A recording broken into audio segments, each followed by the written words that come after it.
محمد بن اسماعیل بخاری، جنہیں امام بخاری کہا جاتا ہے، احادیث کی سب سے مستند کتاب صحیح بخاری کے مؤلف ہیں۔ آپ کی زندگی کا ایک ایسا واقعہ جو ہمارے لیے بھی مشعل راہ ہے۔ آپ ایک مرتبہ بحری سفر پر تھے کہ جہاز کے اندر ایک شخص کے ساتھ آپ کی شناسائی ہو گئی۔ وہ آپ کا رفیق ہو گیا۔ باتوں باتوں میں اس نے آپ سے پوچھا کہ آپ کے پاس رخت سفر کیا ہے؟ تو آپ نے بتا دیا کہ میرے پاس 1000 اشرفیاں ہیں۔ جب اسے اس بات کی خبر ہو گئی، کچھ دن کے بعد وہ صبح اٹھا، نیند سے بیدار ہوتے ہی اس نے یہ شور مچانا شروع کر دیا کہ میرے پاس 1000 اشرفیاں تھی، وہ گم ہو گئی ہیں، چوری ہو گئی ہیں، مل نہیں رہی۔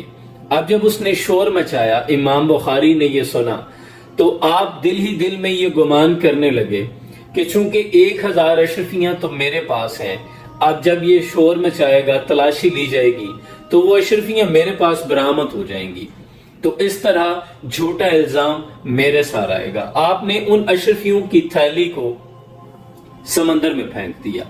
اب جب تلاشی لی گئی تو کسی سے بھی اشرفیاں برآمد نہ ہوئی۔ لوگوں نے الٹا اسی شخص کو برا بلا کہا اور ملامت زدہ کیا۔ اب اسی شخص نے امام بخاری سے دوبارہ پوچھا کہ حضرت، آپ کے پاس تو 1000 اشرفیاں تھی، وہ برآمد کیوں نہ ہوئی؟ تو آپ نے فرمایا، میں نے تو انہیں سمندر میں پھینک دیا تھا۔ وہ شخص اتنا چونکا، حیران ہو کے کہنے لگا کہ آپ نے اتنا بڑا نقصان کیسے برداشت کر لیا؟ اتنی خطیر رقم کیسے سمندر میں پھینک دی؟ تو امام بخاری نے کہا کہ میں نے اپنی ساری زندگی صرف کر کے جو عزت، جو مقام اور مرتبہ حاصل کیا تھا، کیا میں اسے 1000 اشرفیوں کے عوض فروخت کر دیتا؟ اس چوری کا الزام میرے سار آتا اور میں نے جو عزت کمائی تھی وہ خاک میں مل جاتی۔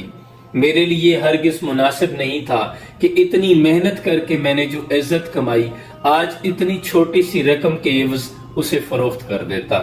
اس واقعے میں ہمارے لیے بھی یہ سبق ہے کہ زندگی میں آپ کسی بھی شعبہ ہے زندگی سے تعلق رکھتے ہوں، آپ کے ساتھ بھی ایسے معاملے پیش آتے ہیں کہ آپ کو انتخاب کرنا ہوتا ہے۔ آپ کے سامنے دنیا کی رنگینیاں ہوتی ہیں، پیسے ہوتے ہیں، ایک رقم ہوتی ہے، لیکن اس کی عوض آپ کو عزت کا سودا کرنا ہوتا ہے۔ آپ نے اپنا حلال رزق چھوڑ کر حرام کا انتخاب کرنا ہوتا ہے، تو ایسے میں حلال رزق کا انتخاب کیجیے گا، عزت دار رزق کا انتخاب کیجیے گا۔ ایمان مجھے روکے ہے جو کھینچے ہے مجھے کفر، کعبہ میرے پیچھے ہے کلیسا میرے آگے۔